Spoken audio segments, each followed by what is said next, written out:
wake up, it's time to be free. Wake up, was blind, now I see. Wake up, it's time to be me. Wake up, my mind is the key. Wake up, it's time to be me. Wake up, my mind is the key. So welcome.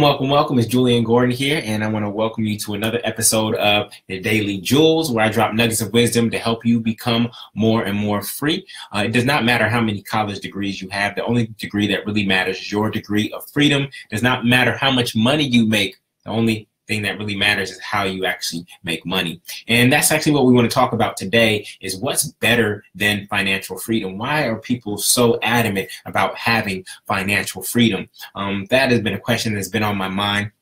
And, you know, as I build out the Freedom School and the curriculum that is behind that, I want to know what I'm actually helping people move towards. And because what I've understood and what I understand about money in particular is that a lot of people are in pursuit of money and think that the more the merrier, the more money they have, that the merrier things are going to be. But I don't believe that that's actually the case. And part of that is the reason I know that is that, you know, I've coached millionaires, people who have multiples of wealth in comparison to me, and there's still something missing.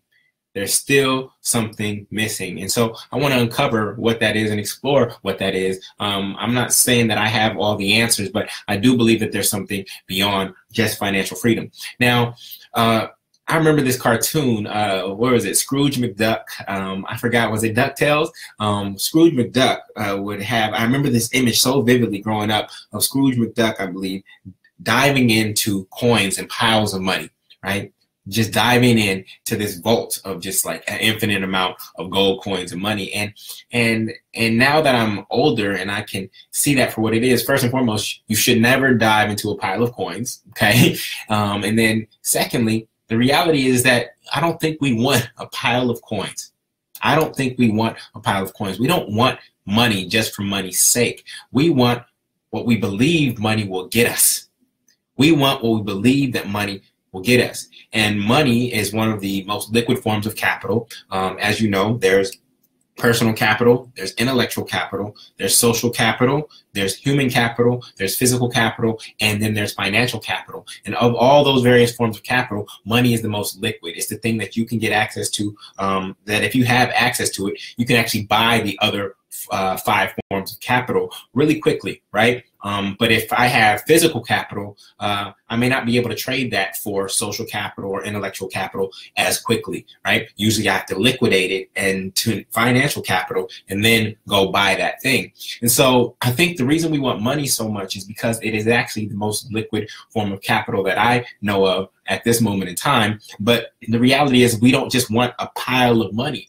We want what we believe that that pile of money or that flow of money is actually going to provide for us. And so what I think we should do is actually get clear on what is that thing that we actually want it for, right? A good friend of mine, he asked me a little while ago, he said, Jullien, if your business got a, if you got a $250,000 windfall, right? Maybe an inheritance or something like that. You won a small lotto or something like that. If you just got a windfall, what would you do with that money? What would you do with that money? And if anybody who's watching right now live has an idea, if you got a $250,000 right now, what would you do with it? What would you do with it if you got a $250,000 right now? You see, the reality is that a lot of people don't know what they would do if they got some windfall. You would have more money, but you have no intention for that money. Some people might pay off their debt. You might go on vacation. You might buy something, a house or a car or something like that, right? But what would you really have planned for that money? There's a lot of people who would just save it, right?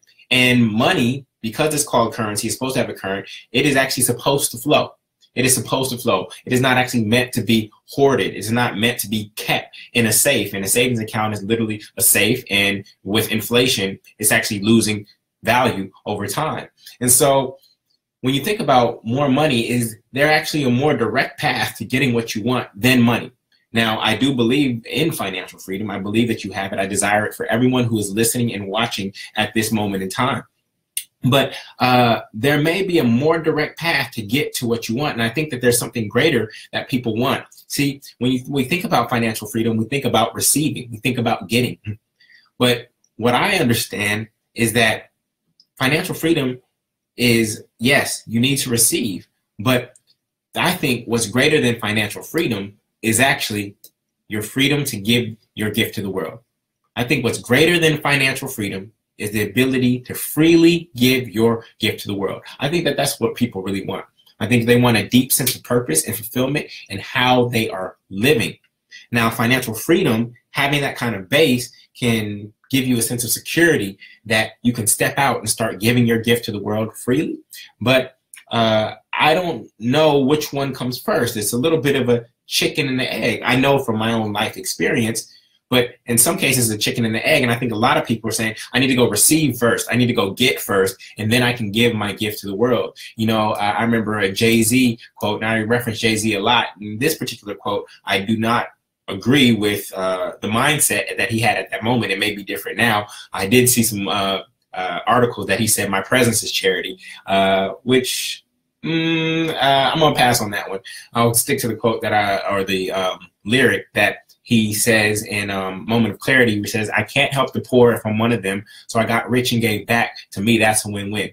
Now, what that is suggesting is that we have to first receive before we give. And the way the world works, I believe that you actually have to give first and then receive. If you look at the Bible, right, it says, give and you will receive. It doesn't say receive and then give, right?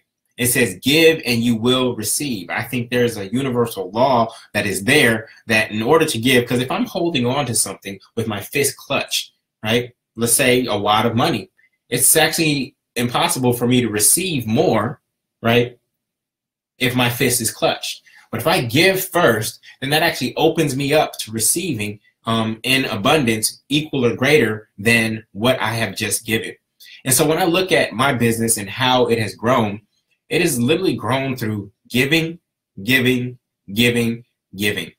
And I give to a lot of people, right? And the way my business model works, right, is that literally only about maybe 3 to 5% of the people that I give freely to through the internet actually ever do business with me.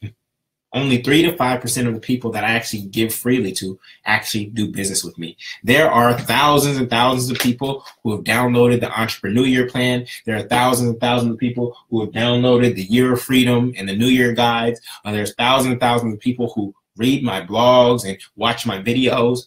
But literally, only perhaps 3 to 5% of them actually end up doing business with me. But that 3 to 5%, that is enough for me to grow this business and grow this message so that I can continue to give freely. It's not about the money. And this is kind of like why I like taxes a little bit. This is why I like taxes a little bit, because at the end of the year, as we approach December 31st and we have profits in the business, I know that if I hold that profit into January 1st, then I'm going to lose 30% of it, right? Let's say I have a $100,000 profit, right? If I take it over just at midnight, I'm literally going to lose 30% of it because I didn't reinvest it back into the business. I didn't take the energy that was given to the organization for the work that we're doing by that 3 to 5% and reinvest it so that this message could expand, right? I was trying to keep it or hoard it or extract it from the business for myself. And so this is really important because I believe that if you give, even when you perceive that you don't have financial freedom yet, I believe that that's a really important practice and discipline, because money only magnifies who you are and how you show up. So if you don't give when you have just enough or a little abundance, then when you have multiples of that, the likelihood of you giving is not that much. And a lot of people say, oh yeah, I'm going to make a lot of money, then I'll be a philanthropist. And oftentimes it doesn't work out that way because they didn't have the discipline and the giving heart when they only had a little more than enough than they needed, right? This is why the practice of tithing, even though I'm not in a formal church, the practice of tithing, I think, is powerful. And I give to a nonprofit that I care about deeply called build.org. But the practice of giving a portion of what you created every single month, every single year is, I think, a powerful, powerful practice, because then you start to recognize that what you've actually created is not for you, but it's actually more energy and momentum that you can use to expand what it is that you're doing. You are going to give to the world, and the more you give, the more you will receive. Now, will you always get what you give? A lot of people want those equal exchanges, right? If I give you this, I want this. And in an equal exchange, there's actually no value created. And what I think people are attracted to, customers and just people in general, is when you give freely, right, and you receive from a portion of that. The beautiful thing about that is the more you give, even if you're not getting back exactly what you gave, the more you give, the more you receive. The more you give, the more you receive. But a lot of people want this one-on-one trade-off. If I give you this, then I'm going to get this. And I think that's what limits people from actually being free. Beyond financial freedom, people want to freely give their gift to the world, right? They want to live out their purpose. I know a lot of people who have, quote unquote, a lot of money. I don't know if they would actually call themselves financially free. And I think you don't call yourself fully financially free until you feel that you are giving your gift to the world. Now, there are ways when you build your business in the proper way, when you build a business that is in alignment with who you are, to actually not only be giving your gift to the world, but also being paid abundantly for that. And I think that that's the beautiful combination. Again, I know people who have a lot of money, but aren't giving their gift to the world, right? And I know people who are giving their gift to the world, but they haven't found a way to actually receive back, right? They haven't given their gift in a way that is allowing them to receive, or they are open to receiving. Because oftentimes when we are given these gifts, right, whether it's you call it a God-given gift or a talent or whatnot, oftentimes when we have a gift, we got it for free. We got it for free. So sometimes we have difficulty charging for that gift because we got it for free, right? And so people oftentimes resort their gifts to a nonprofit, or they resort their gifts to, hey, I just do it for free, and that's okay. But the thing about it is, I believe that you should be paid and can be paid, and actually, I believe that you are designed to be paid for whatever gift that you were given freely. I do not think that the way I think my spiritual source, I don't believe that my spiritual source would give me a gift, right, and me not be able to actually give that gift on a daily basis, that I would actually have to go work somewhere else Monday through Friday, right, to make enough money to manage my bills and my living, and then be able to give my gift on the weekends and weeknights.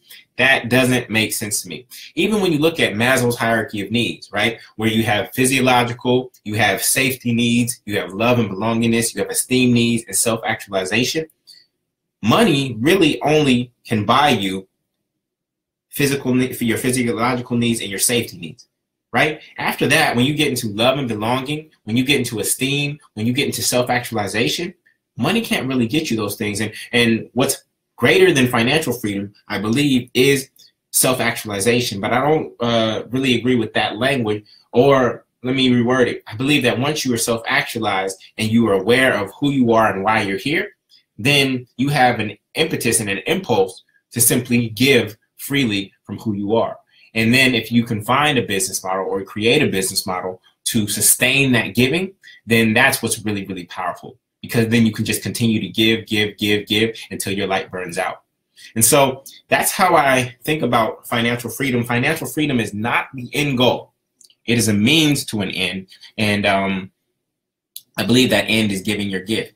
But my challenge to you is not to wait until you are quote unquote financially free to start giving your gift. Find ways right here, right now, in this moment to give your gift. Do not wait until you reach some sort of number to say, now I'm going to do it, right? Because gifts, I believe, have a little bit of an expiration date.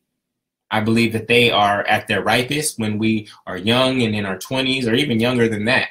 I believe that our gifts are ready they're emerging and they're at their best. And if you wait 20 years to start giving your gift, I feel like the gift it gets a little sour. or you get a little sour. And so give your gift now. Find a way to give freely. Find your way of giving. That could be through an event that you do once a year. For instance, I know a friend, my good friend, or not my good friend, but I hope he doesn't hear this, but a friend of mine from high school, that's the best way to position it. A friend of mine from high school, he does a suit and tie event where he collects suits for young men, right? Young boys. I know other people. For me, you know, I do the fundraiser for Build, right? We raise over $10,000 every year for Build. In addition to, I believe that my work actually gives freely. Again, remember, I give freely to the world through the internet, and I only do business with about 3 to 5% of the people who I give freely to. So I want you to figure out what's your way of giving freely, where money is not part of the equation, where you just do it because you want to do it. And then if you find that that way of giving is actually being received by others, then perhaps we can actually create a business model, not to capitalize on this opportunity, but to bring in enough resource from that giving so that you can continue to give your gift to the world without having to give 40 hours of energy to somebody else to help pay your bills, but actually giving all of your energy every single day to simply giving your gift. That's what I hope and desire for everyone beyond financial freedom.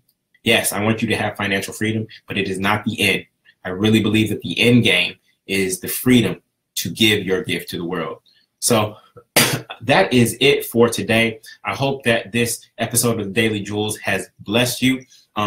If you want to join the Freedom School, there is a curriculum there that is absolutely free. We have a course called Get Free Now. You can go to getfreenow.com, and in that course, you will have the finally financially free, which will help you actually start to create a financial plan to move towards freedom. There's also the Passion Finder, so that you can really find out what your gift really is, and so that you can start giving that to the world, as well as another course called Time Freedom, which will help you figure out how to manage your time so that you can give your gift freely. So with that, I want to say thank you for being here. This is another episode of Daily Jules. If you found this to be valuable, please share it via your social networks. And I will be back tomorrow with another episode of Daily Jules. So with that, I want to say thank you all for being here. I appreciate each and every one of you, and go out there and give your gift. The only degree that matters to me is not your college degree, but your degree of freedom. Thank you so much, and I'll talk to you soon. Peace.